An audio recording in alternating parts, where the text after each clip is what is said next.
우리는 모두 주님을 믿는 그리스도인들입니다. 여기에서 한 가지 질문이 제기됩니다. 주님을 믿는다는 것은 구체적으로 무엇을 의미합니까?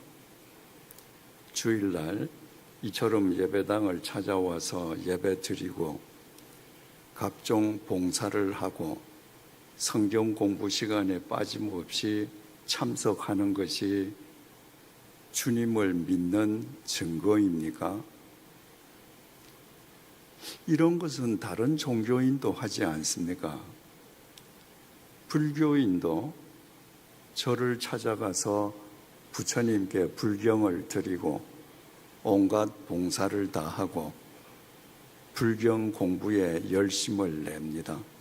우리와 똑같습니다. 똑같은 종교 행위를 하는데 불교 신자가 우리와 똑같은 종교 행위를 한다고 해서 그들을 가르쳐서 그리스도인이라고 부르지 않지 않습니까? 우리가 불교 신자와 똑같은 종교 행위를 한다고 해서 불교 신자가 우리를 가르쳐서 불교 신자라고 부르지도 않지 않습니까?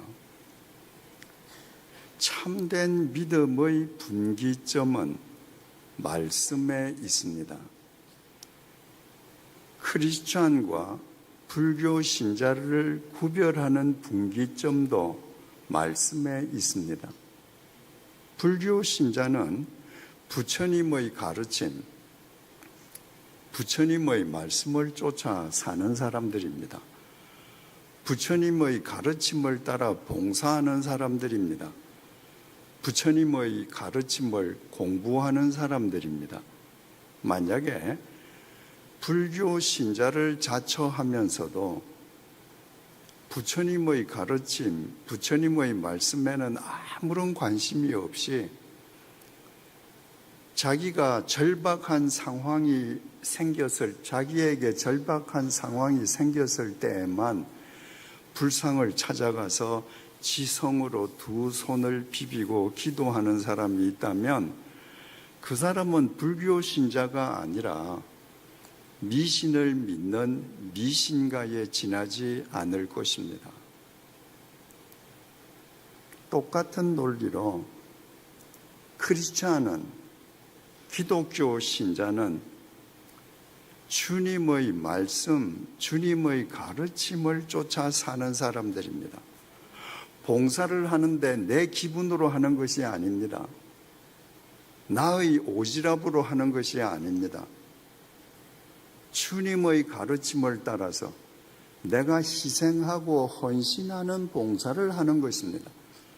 그리고 내가 그리스도인으로 이 땅에서 살아가기 위해서 성경 공부를 하는 사람입니다.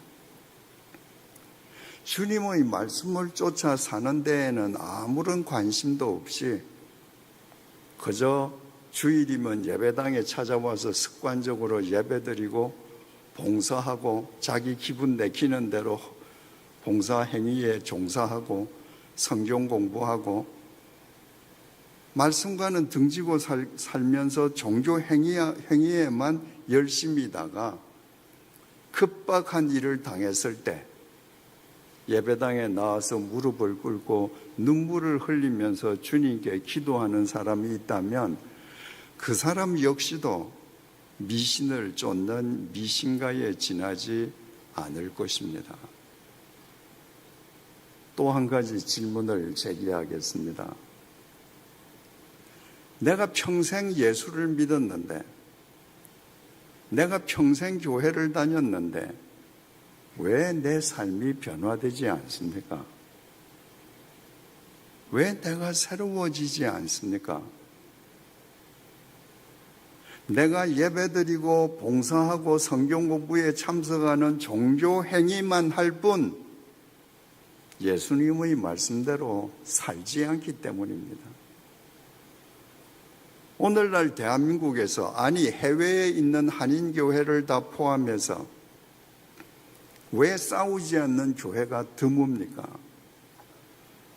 지금은 싸우지 않더라도 대부분의 교회가 과거에 다 싸웠던 경력들을 가지고 있습니다.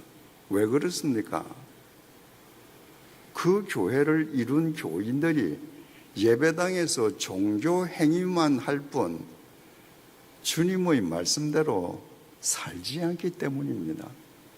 주님의 말씀대로 살면 어떻게 한 교회 교인이 원수처럼 싸우고 교회가 쪼개질 수 있겠습니까? 대한민국 곳곳이 십자가 천지입니다. 가는 곳마다 크리스천이 없는 곳이 없습니다. 그런데 우리 사회는 왜 점점 더 부패해 갑니까? 이 땅의 크리스천들이 종교 행위에만 열심일 뿐 주님의 말씀대로 살지 않기 때문입니다. 그래서 명색이 크리스천이라 하는 사람들도 세상 사람들과 같이, 아니 세상 사람들보다 더 부패해 있습니다. 지금이나 옛날이나 죄에 빠진 인간의 죄성, 인간의 본질은 똑같았습니다. 그래서 주전 8세기 이사야 선지자는 인간의 본성을 이렇게 질타했습니다. 이사야 1장 2절 말씀입니다. 하늘이여 들으라, 땅이여 귀를 기울이라. 여호와께서 말씀하시기를 내가 자식을 양육하였거늘 그들이 나를 거역하였도다. 하나님께서는 이스라엘 백성을 당신의 자식이라 부르셨습니다. 그리고 하나님께서 그들을 양육해 주셨습니다. 양육이라고 하는 말은 보살펴서 자라게 하는 것입니다. 여러분, 한 여인이 아이를 낳아서 그 아이가 자기 발로 걸어 다니고 자기 머리로 판단하고 자기 손으로 먹을 것을 구할 수 있기까지 그 아이를 양육하려면 얼마나 많은 헌신이 필요합니까? 이 세상에 태어난 어린아이는 어머니의 생명을 갉아먹고 산다는 말은 확실히 맞습니다. 아이가 크는 만큼 엄마의 생명은 소진됩니다. 이렇게 양육하는 거예요. 하나님께서 이스라엘 백성을 그렇게 양육하셨다고만 해도 감동적인데, 히브리어 원문을 보면 우리 성경은 양육이라고 한 단어만 나오지만 히브리어 원문에는 한 단어가 아니라 하나님께서 이스라엘 백성을 자기의 자식으로 가달 그리고 룸 하셨다고 두 단어가 나옵니다. 가달이라고 하는 동사는 인간의 외적 성장을 도모해 주는 동사입니다. 여러분, 어린아이가 낳았어요. 그 어린아이가 태어나서 너무너무 인형처럼 예뻐서 너는 크지 말고 이대로 평생 요 모양으로 살자. 그 어머니 아니죠. 그 아이의 뼈가 튼튼하게 자라고 육체가 강해지고 키가 크고 세상의 모든 위험으로부터 그 아이를 보호해 주기 위해서 가달해 줘야 합니다.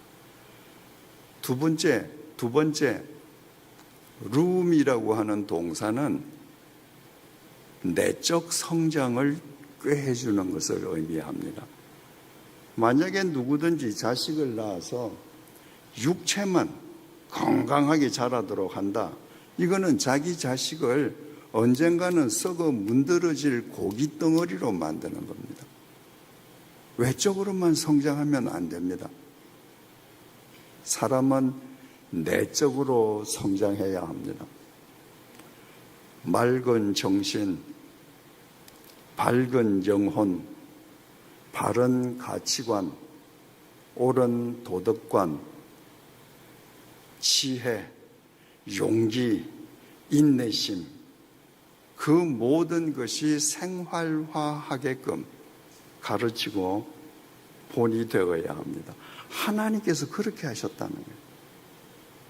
이스라엘 백성을 자기의 자식으로 삼아주시고 가달, 외적으로 성장하게 하시고 내적으로 성장할 수 있게끔 주님께서 그들을 품어주셨다는 거예요.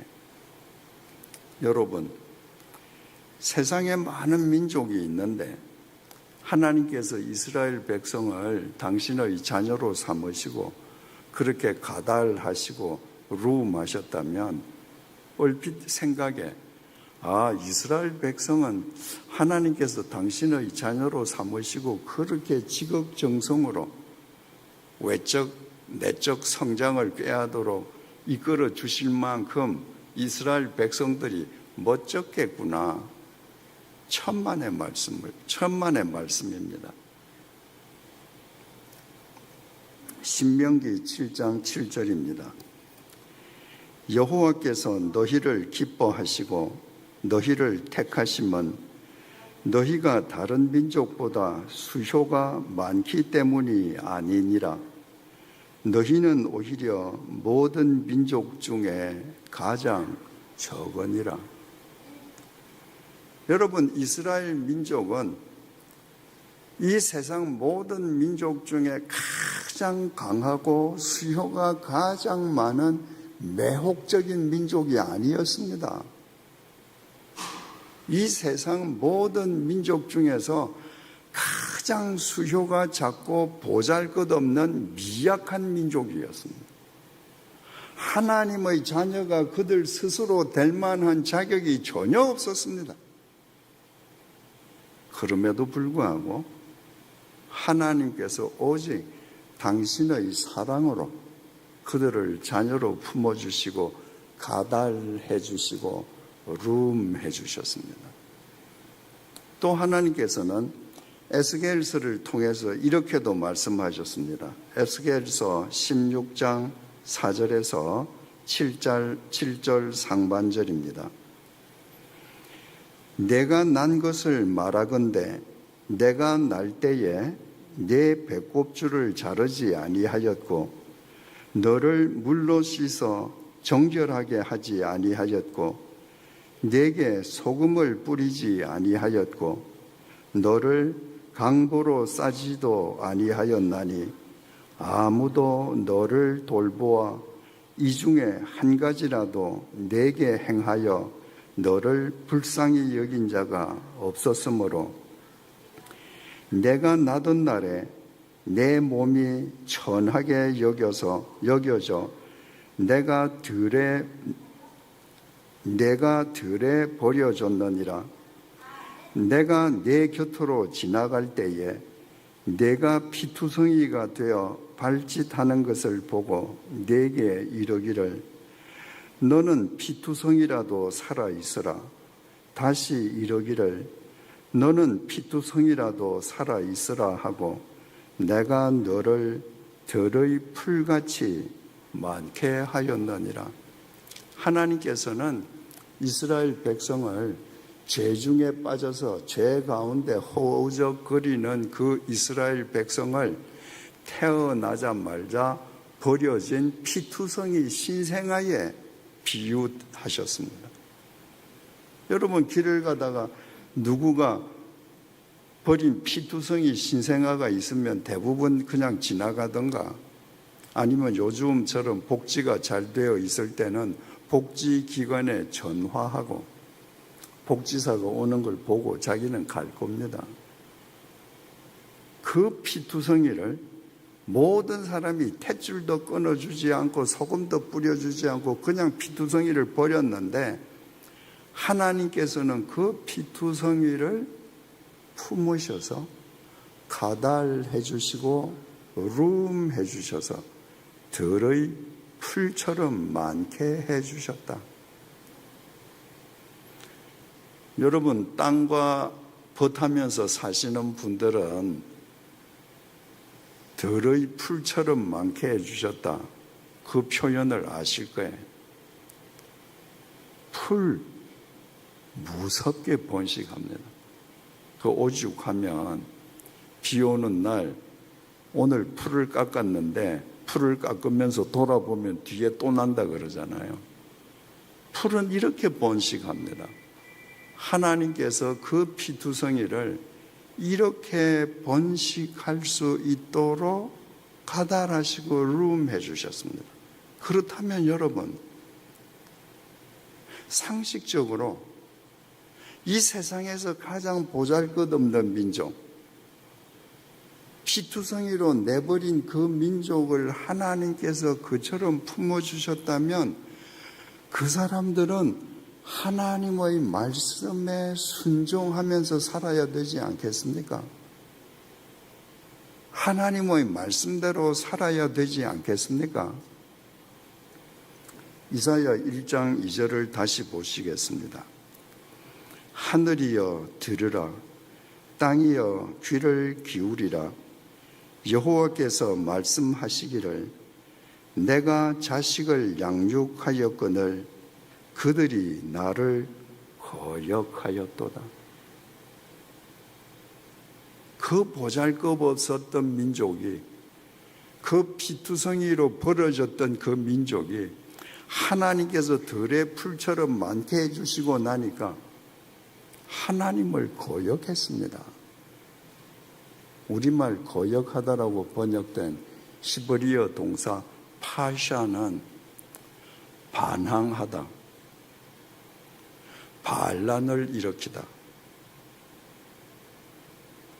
여러분, 쉽게 말해서 하나님께 구태타 일으켰다는 거예요.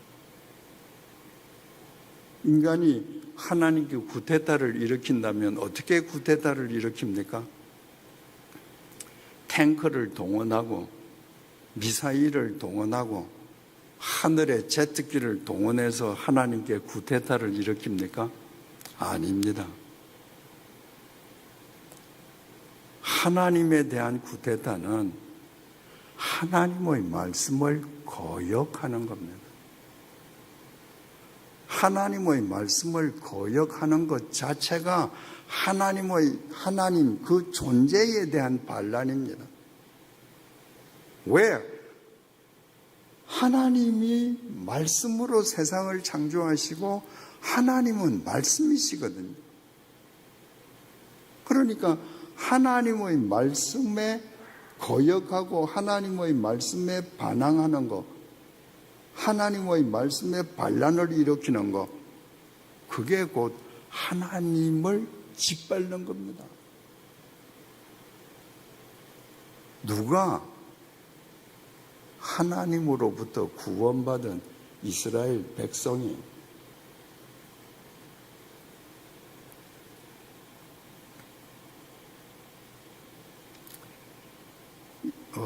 1장 이사야 1장 2절 다시 읽겠습니다.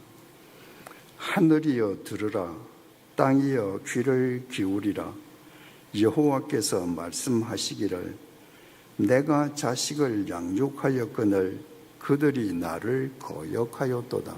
우리말 성경을 보면 여호와께서 말씀하시기를, 이 표현이 뒤에 있는 표현, 내가 자식을 양육하였거늘 그들이 나를 거역하였도다에 걸려 있는 것처럼 보입니다.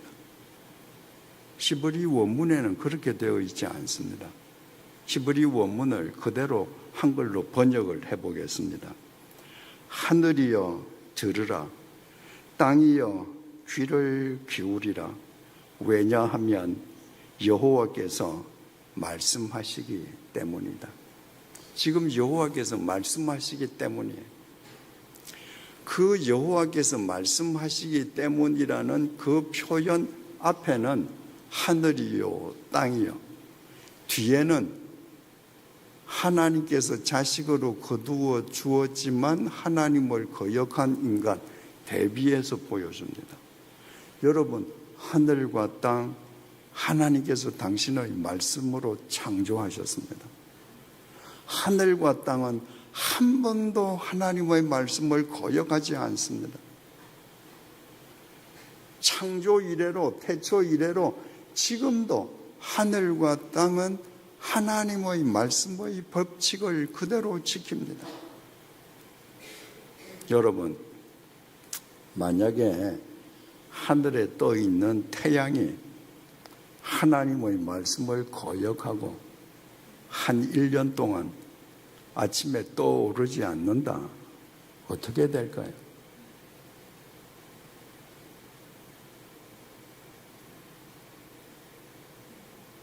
(1년 12달) 동안 하늘에서 비가 쏟아진다.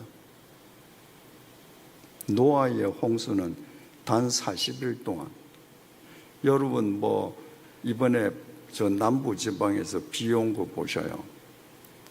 이틀을 왔습니까? 사흘을 왔습니까? 단 몇 시간 집중 호우인데 다 잠겼습니다.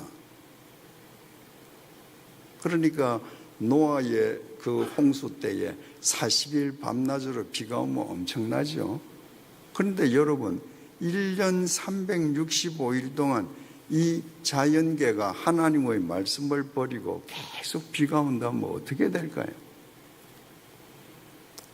저희 집 마당에 붉은 단풍나무가 심겨져 있습니다. 아주 보기가 좋습니다.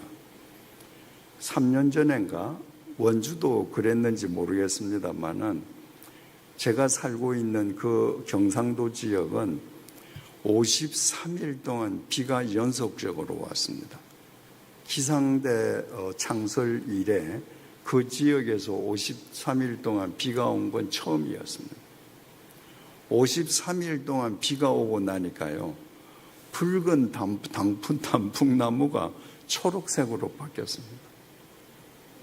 3년 전에 그랬는데 아직도 초록색입니다. 52일 동안 비가 밤낮으로 온 거 아니에요. 그냥 많이 왔다가 부실부실 왔다가 이게 52일만 와도 나무 색깔 자체가 변해버리는데 1년 온다? 하늘에 있는 온갖 행성들이 하나님의 말씀을 거역해서 궤도를 벗어나서 지 마음대로 움직이고 서로 충돌한다? 어떻게 될까요? 땅이 하나님의 말씀을 거역해서 저 산에 심겨져 있는 나무들이 지 발로 전부 다 뚜벅뚜벅 걸어와서 도시를 점령해버린다. 어떻게 할 겁니까? 모든 나무가 단 하나의 과실도 맺어주지 않고 땅이 채소를 생산해주지 않는다. 어떻게 하겠습니까? 여러분, 우리가 도덕적이든 비도덕적이든 우리가 선량한 사람이든 악한 사람이든 지금 이렇게 살아있는 것은 하늘과 땅이 하나님의 말씀을 그대로 지키고 있기 때문입니다. 하늘도 땅도 하나님의 말씀을 지키는데 그 가운데서 모든 짐승도 하나님의 말씀의 법칙을 따라서 사는데 그 가운데서 인간만 하나님의 말씀에 후퇴타를 일으키고 살아갑니다.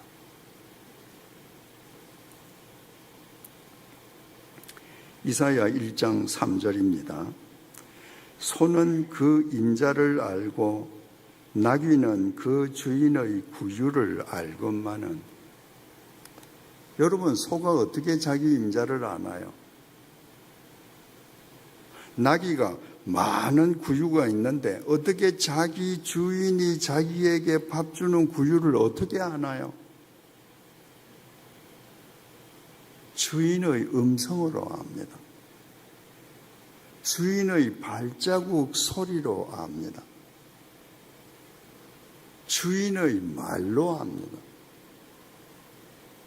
주인의 말, 주인의 음성, 주인의 발자국 소리, 그게 모두 다 소나 나귀한테는 그게 주인의 언어예요. 소나 나귀는 그 언어를 알아듣는 겁니다. 그래서 소는 주인의 말에 복종합니다. 이랴, 가시오. 소가 구태다 일으킵니까? 저희 집에 개가 2마리 있습니다. 이번 여름 얼마나 더웠습니까? 한낮에 무더위에 얘들 마당에서 잠잡니다. 제가 걸어가면요, 안 깹니다. 제 발자국 소리를 알거든요. 다른 사람이 저 골목에 나타나죠. 그렇게 처져서 잠을 자다가 벌떡 일어납니다.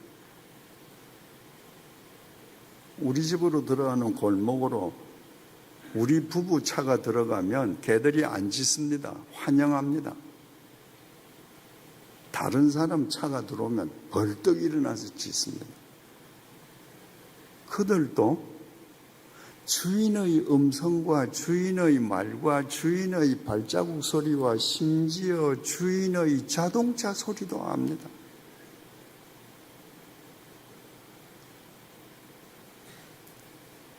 (1장 3절) 다시 읽습니다. 이사야. 소는 그 임자를 알고 나귀는 그 주인의 구유를 알건만은 이스라엘은 알지 못하고 나의 백성은 깨닫지 못하는도다 하셨도다. 소는 임자의 소리를 아는데 이스라엘 백성들은 왜 하나님의 소리를 몰라요? 왜 소리를 모릅니까? 왜 깨닫지 못합니까? 구태타를 일으켰거든요. 하나님의 말씀에 반란을 일으켰습니다. 하나님의 구원으로 들의 풀처럼 번성하게 살 수 있는 은혜를 누리고도 마치 하나님 없이 내가 살 수 있는 것인 양 종교 행위는 열심히 하지만 주님의 말씀에는 귀를 닫고 예배당을 나가서는 자기 원하는 대로 사는 겁니다. 여러분, 우리가 하는 욕 중에 어휴, 저 인간은 짐승 같은 놈이야, 이런 욕이 있습니다. 여러분, 실은 그 욕은 짐승을 모독하는 겁니다. 짐승은 주인의 음성을 압니다. 짐승이 인간보다 훨씬 낫습니다. 그러니까 짐승 같은 놈 하면 오히려 짐승을 모독하는 것이고 그 사람을 욕하는 게 아닙니다. 사실대로 표현하면 인간은 짐승보다 못한 존재입니다. 짐승은 주인의 소리를 아는데 인간은 모릅니다. 깨닫지 않습니다.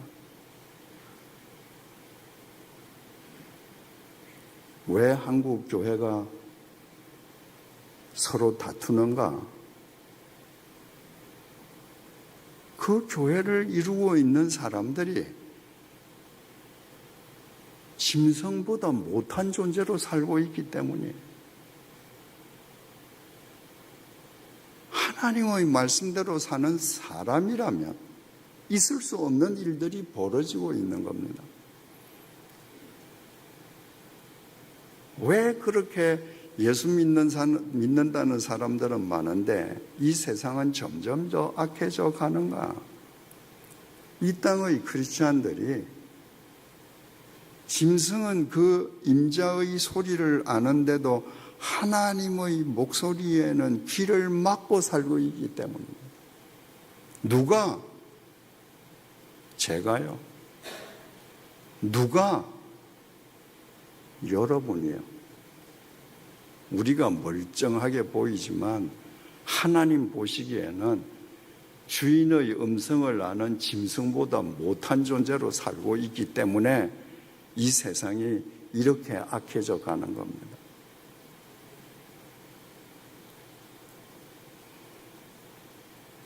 바울 사도가 로마서 10장 17절을 통해서 이렇게 증언했습니다. 그러므로 믿음은 들음에서 나며 들음은 그리스도의 말씀으로 말미암았느니라.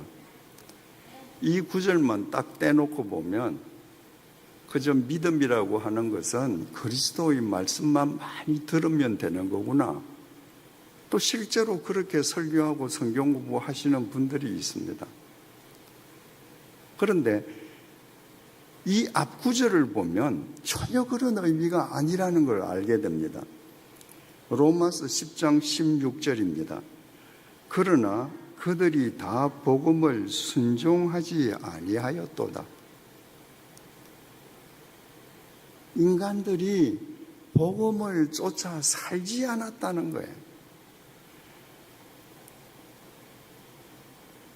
이사야가 이르되 주여 우리가 전한 것을, 이사야가 하나님의 말씀을 무엇으로 전했죠?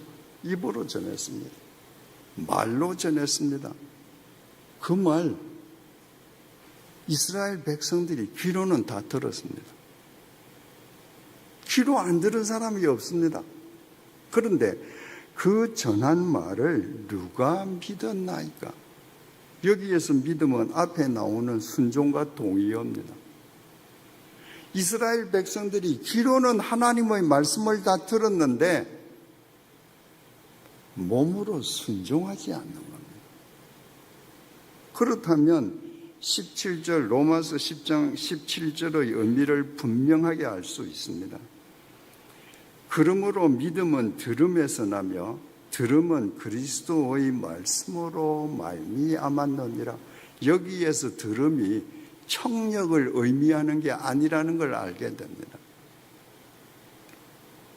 초등학교 선생님이 자기가 가르치는 반 아이 중에서 한 아이를 가르쳐서 자기 지인에게 저 아이는 정말 말을 잘 듣습니다 하면 그 아이 귀가 밝다는 얘기인가요? 그 아이 청력이 좋다는 말인가요? 아닙니다. 그때에 듣는다는 것은 귀로 듣는다는 말이 아니라 저 아이는 내가 하는 말을 몸으로 듣는 아이입니다. 이 얘기예요.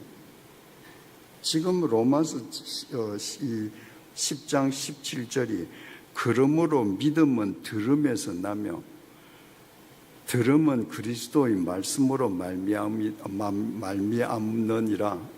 이거를 16장과 종합해서 이 말씀을 풀이하면 그러므로 믿음은 주님의 말씀을 몸으로 듣는 거다. 귀로 듣고 흘려버리는 것이 아니라 그 말씀을 내 몸으로 실천하는 거다.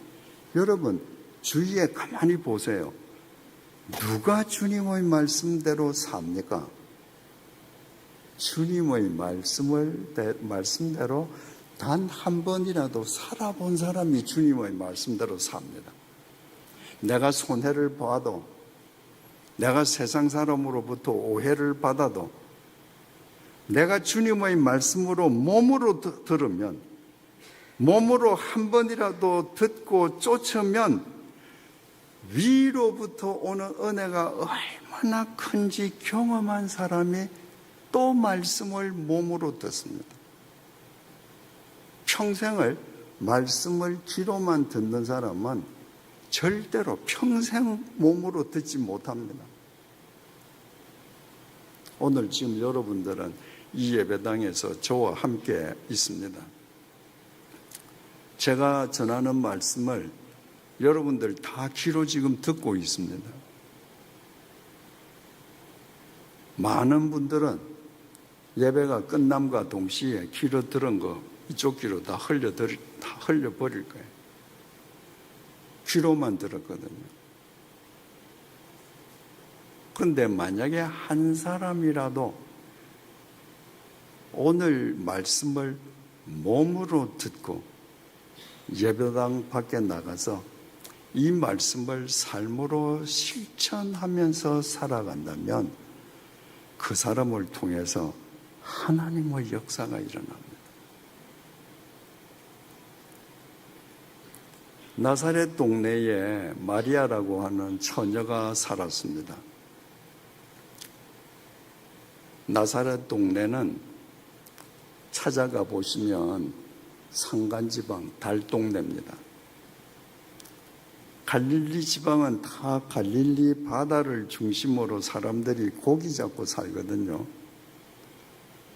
그 갈릴리에서 산으로 올라가서 살 수밖에 없다. 그 당시에 차가 있습니까? 뭐가 있습니까?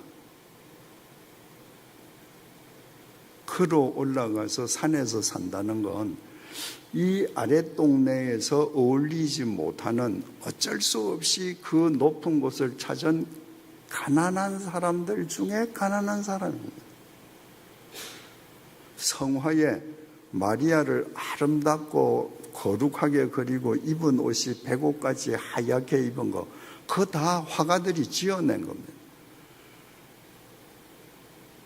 그 나사렛 달동네 빈민촌에 처녀가 먹을 것도 겨우 구해서 먹는 처녀 옷이 어떻게 배곡처럼 하얗겠습니까?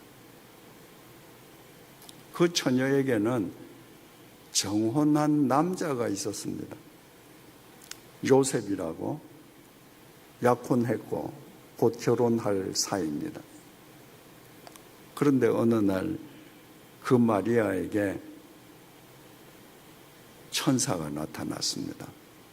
마리아와 천사 간에 이런 대화가 오갔습니다. 누가복음 1장 30절에서 38절입니다. 천사가 이르되 마리아여 무서워하지 말라. 내가 하나님께 은혜를 입었느니라. 보라, 내가 잉태하여 아들을 낳으리니 그 이름을 예수라 하라. 그가 큰 자가 되고 지극히 높으신 이의 아들이라 일컬어질 것이요 주 하나님께서 그 조상 다윗의 왕위를 그에게 주시리니 영원히 야곱의 집을 왕으로 다스릴 것이며 그 나라가 무궁하리라. 마리아가 천사에게 말하되 나는 남자를 알지 못하니 어찌 이 일이 있으리이까? 천사가 대답하여 이르되 성령이 내게 임하시고 지극히 높으신 이의 능력이 너를 덮으시리니 이러므로 나실 바 거룩한 이는 하나님의 아들이라 일컬어지리라. 보라, 내 친족 엘리사벳도 늙어서 아들을 배었느니라.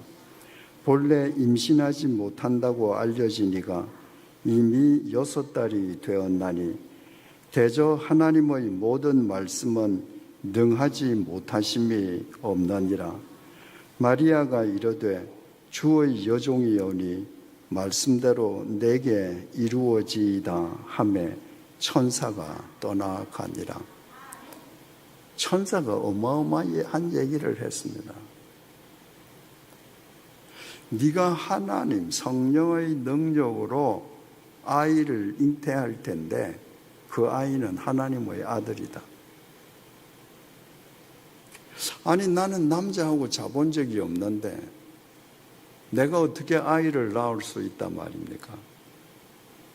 아니야, 성령께서 그렇게 하실 거야. 너 친족 엘리사벳 봐. 엘리사벳도 늙기까지 아이를 못 낳았지. 근데 지금은 어떠니? 아이를 잉태해서 6개월 되지 않았네. 그 엘리사벳이 늙어서 뵌 아이가 태어나서 세례 요한이 되었습니다. 봐, 저 여자도 늙어서 애 뵀잖아. 그러니까 너도 뵐 거야. 그런데 엘리사벳하고 마리아 사이에는 근본적인 차이가 있습니다. 엘리사벳은 나이는 늙었지만 남편이 있습니다. 남편하고 사이에서 아이가 늦게 태어난 겁니다. 마리아 보고는 네 처녀가 아이를 가진다는 거예요. 하나님의 아들을 뵈면 뭐 합니까? 처녀가 아이를 낳으면 돌에 맞아 죽는데요. 마리아는 정혼한 남자가 있습니다. 그런데 그 처녀가 성령이 잉태하게 했다고 해서 아이를 낳으면 세상 사람이 그거 믿어줍니까? 율법에는 처녀가 정원한 처녀가 아이를 가지면 그 이유 여하를 불문하고 돌에 맞아 죽어야 합니다. 그거 하라는 거예요. 그 말씀에 순종하라는 거예요. 그러면서 천사가 말했습니다. 대저 하나님의 모든 말씀은 능하지 못하심이 없느니라. 마리아 입장에서는 얼마든지 거역할 수 있었습니다. 반항할 수 있었습니다. 그 말씀에 반란을 일으킬 수 있었습니다. 안 돼요. 내가 어떻게 처녀의 몸으로 아이를 뵙니까? 난 그렇게 부도덕한 일 못합니다. 마리아가 말했습니다. 주의 여종이오니 말씀대로 내게 이루어지이다. 마리아가 그 말씀을 귀로만 들은 게 아닙니다. 지금 이 순간 마리아는 몸으로 들었습니다. 내가 하나님의 아들을 잉태해서 돌에 맞아 죽는 한이 있어도 말씀대로 되어지이다. 생명을 걸었습니다. 그 말씀이. 이것이 믿음입니다. 말씀은 마리아처럼 귀로 듣는 것이 아니라 몸으로 듣는 것입니다. 오늘 본문 요한복음 14장 21절입니다. 나의 계명을 지키는 자라야 나를 사랑하는 자니. 여러분 주님 사랑합니까? 11조 내면서 사랑합니다 합니까? 금반지 빼면서 주님 사랑합니다 합니까? 내가 예배에 매일 참석해서 주님 사랑합니다 합니까? 그거 아닙니다, 여러분. 나의 계명을 지키는 자라야 나를 사랑하는 자니. 계명을 뭐로 지킵니까? 귀로 지킵니까? 입으로 지킵니까? 아닙니다. 주님의 말씀은 우리의 삶으로만 지켜집니다. 바꾸어 말하면 주님의 말씀을 우리의 몸으로 들을 때만 주님의 말씀을 지킬 수 있습니다. 그 사람만 주님을 사랑하는 사람이에요. 여러분들 손을 얹고 생각해 보셔요. 정말 주님을 사랑해 본 적이 있는지. 마리아처럼 내게 불이익이 닥쳐와도 내 생명이 위급해도 주님의 말씀을 지킴으로 내가 주님을 사랑한다고 고백한 적이 있는지. 나의 계명을 지키는 자라야 나를 사랑하는 자니 나를 사랑하는 자는 내 아버지께 사랑을 받을 것이요. 당연하지 않습니까? 주님의 말씀을 몸으로 들음으로 주님을 사랑하는 자를 하나님 아버지께서도 사랑하십니다. 주님 안에 아버지가 계시고 아버지 안에 주님이 계시거든요. 나의 계명을 지키는 자라야 나를 사랑하는 자니 나를 사랑하는 자는 내 아버지께 사랑을 받을 것이요 나도 그를 사랑하여 그에게 나를 나타내리라. 우리가 주님의 말씀을 몸으로 듣고 지키면 나를 통해서 주님이 나타나신다. 바꾸어 말해서 로고스이신 주님이 내가 그 말씀을 지킬 때 내 삶을 통해서 그 말씀이 육화된다. 인카네이션 된다. 내 팔을 통해서, 내 손을 통해서, 내 발을 통해서, 내 온몸 사지백체를 통해서 예수 그리스도가 나타나는. 어떻게 내가 주님의 통로가 되지 않을 수 있겠습니까? 마리아가 생명을 걸었습니다. 하나님의 명령을 지키기 위해서 생명을 걸었습니다. 그때 하나님께서 그 빈민 처녀를 사랑하셔서 이 세상 여인 중에 가장 존귀한 성모 마리아가 되게 해주셨을 뿐만 아니라 예수 그리스도께서도 그의 몸을 통해 이 땅에 나타나셨습니다.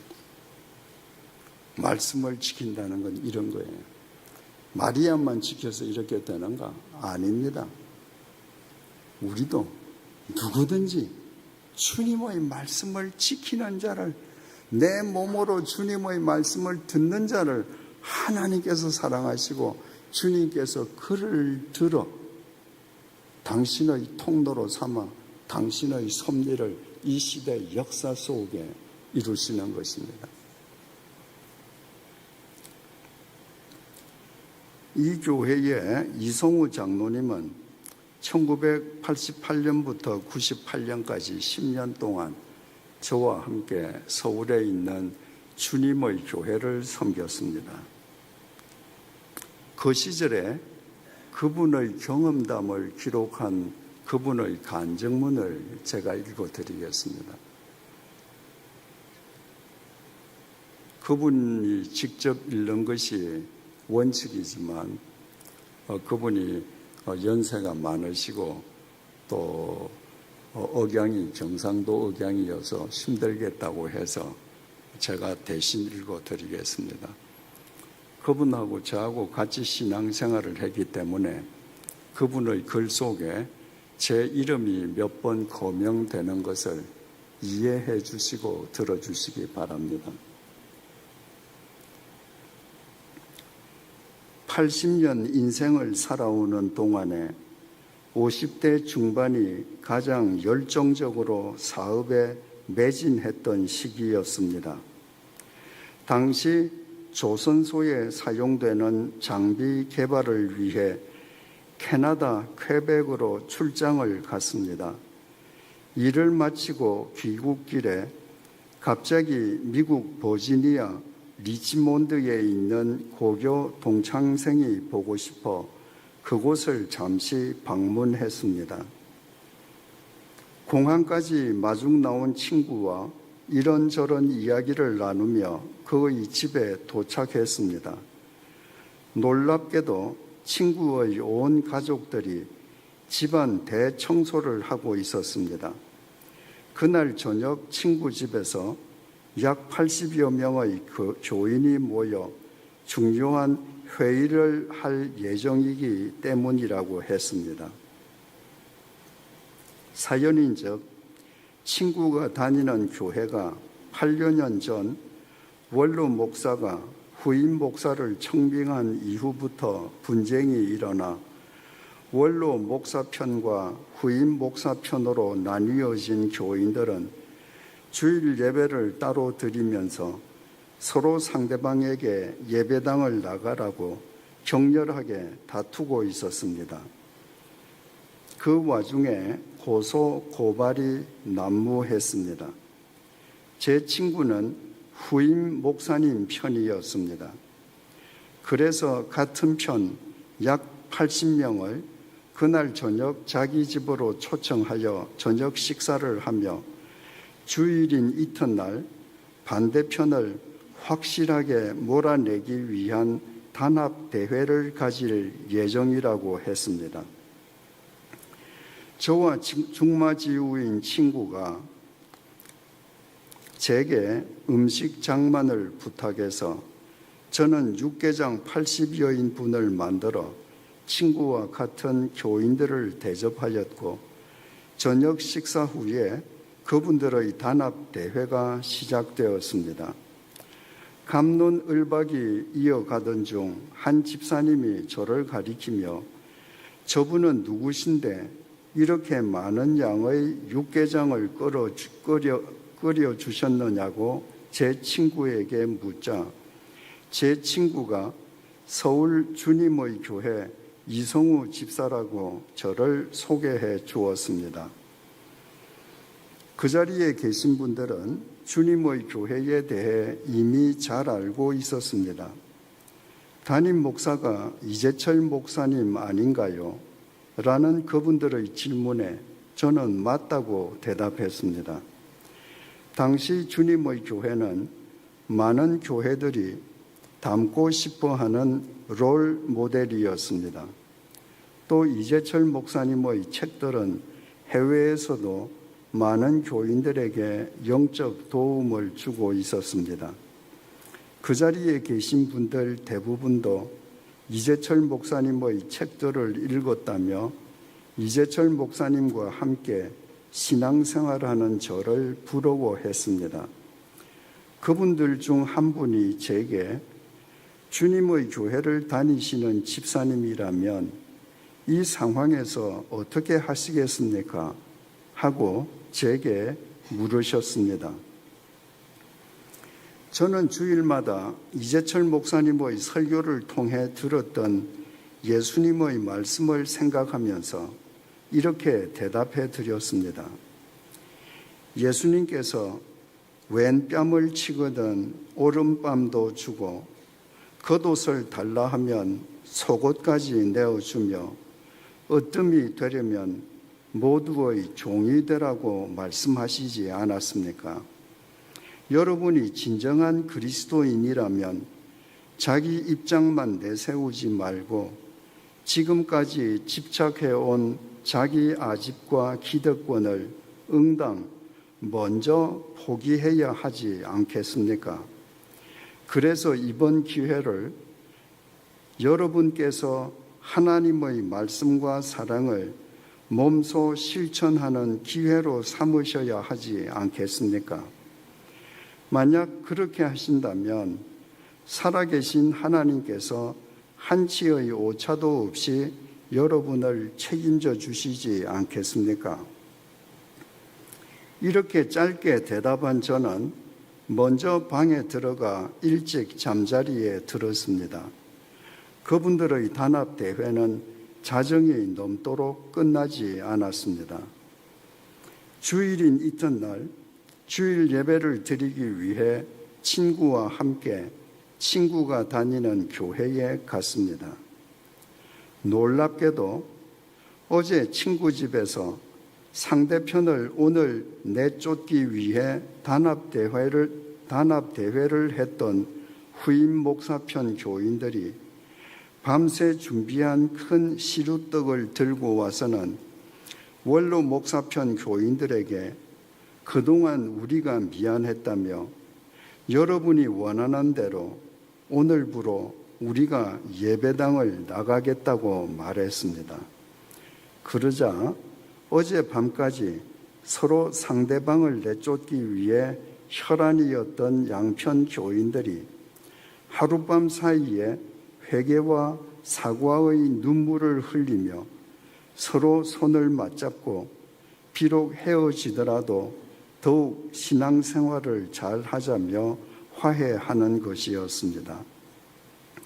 그 전날 밤 저는 상대를 내쫓기 위해 단합대회까지 연 후임 목사편 교인들에게 제가 믿어온 주님의 말씀을 전해드렸을 뿐인데 그 말씀을 삶으로 실행한 교인들을 통해 기적 같은 주님의 역사가 일어난 것이었습니다.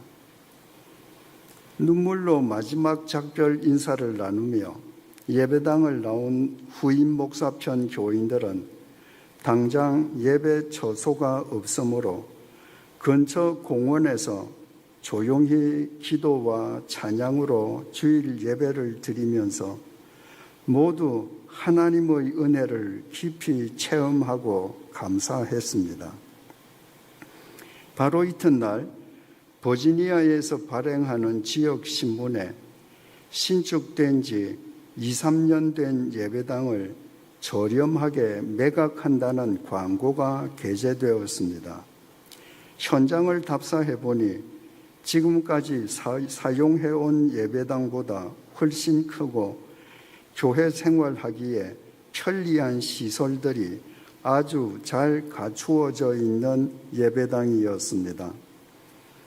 반대편 교인들에게 예배당을 송두리째 양보해 준 그분들은 그 다음 주일부터 매주일 기대하지 않았던 새로운 예배당에서 조금도 불편함 없이 은혜로운 예배를 드리게 되었습니다. 저는 그곳에서 10여일 동안 지내면서 주님께서 당신의 말씀을 삶으로 실행하는 교인들을 위해 여호와 이레로 준비해 두신 주님의 섭리를 제 눈으로 목격하면서 놀라움을 금할 수 없었습니다. 그동안 제 마음속에는 지워지지 않는 질문이 있었습니다. 제 자신은 주님을 잘 알고 있지만 주님께서는 저를 모르시는 것 같다는 질문이었습니다. 제가 절박한 심정으로 주님께 울부짖을 때에도 주님께서는 저를 모르시는 것이 아닌가 하는 생각이 들 때가 많았습니다. 그러나 서로 원수처럼 싸우던 교인들이 저를 통해 화해하는 것을 확인하는 순간 주님의 세미한 음성이 저를 사로잡았습니다. 내가 왜 너를 모르겠니? 내가 초등학교 1학년 때 대구의 작은 교회 뒷자리에서 조그마한 두 손을 모으고 처음으로 나를 부르기 전부터 내가 너를 선택하였는데 너는 왜 내가 너를 모른다 하느냐? 그날 저는 주님께 얼마나 죄송했는지 모릅니다. 저처럼 보잘것없는 죄인을 정확하게 아시고 당신의 통로로 친히 사용해 주신 주님의 은혜를 확인한 이후 저는 그때의 일이 생각날 때마다 감사의 눈물을 흘리곤 합니다.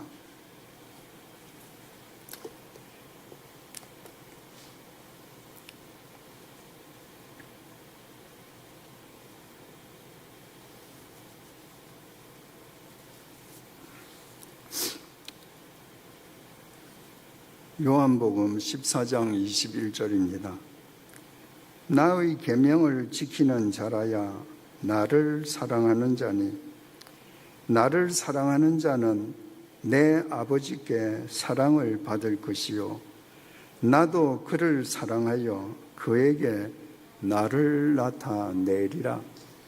30년 전 주님의 말씀을 귀가 아니라 삶으로 들으려 애쓰던 이성우 장로님을 통해서 주님께서 역사하심으로 어젯밤까지 서로 원수처럼 싸우던 양편이 주님의 이름으로 화해했습니다.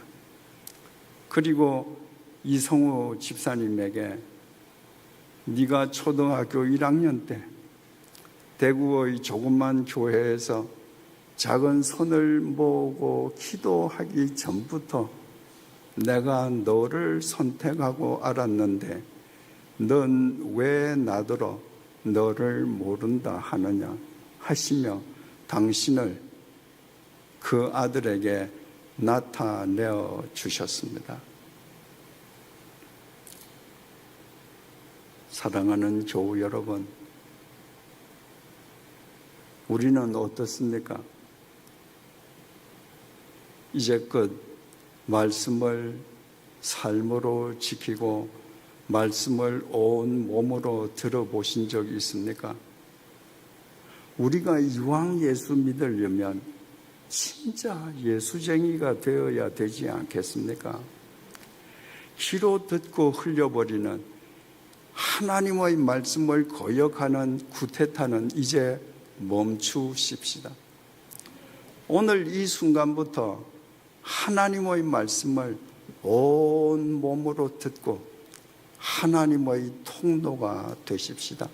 그때 우리의 삶 속에서 주님께서 나타나시고 우리의 삶을 통해 이 시대의 역사 속에 당신의 섭리를 이루어 가실 것입니다. 기도하시겠습니다.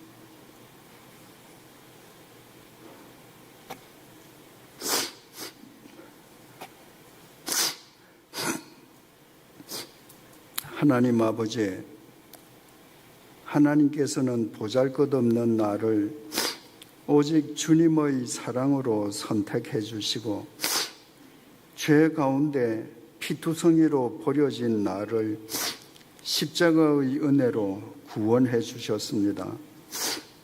그러나 하나님을 믿는다는 나는 실은 짐승보다 못했습니다. 소는 그 임자를 알고 나귀는 그 주인의 구유를 알건만 하나님을 믿는다는 나는 날마다 하나님의 말씀을 거역하고 배반하며 순간마다 하나님의 말씀에 반란을 일으켜 왔습니다. 그럼에도 내가 가장 믿음이 좋고 고상한 사람인 양 착각해온 나의 무지를 아버지의 자비로우심으로 용서해 주십시오. 이제부터 온 몸으로 주님의 말씀을 듣고 온 삶으로 주님의 말씀을 지키게 해 주십시오.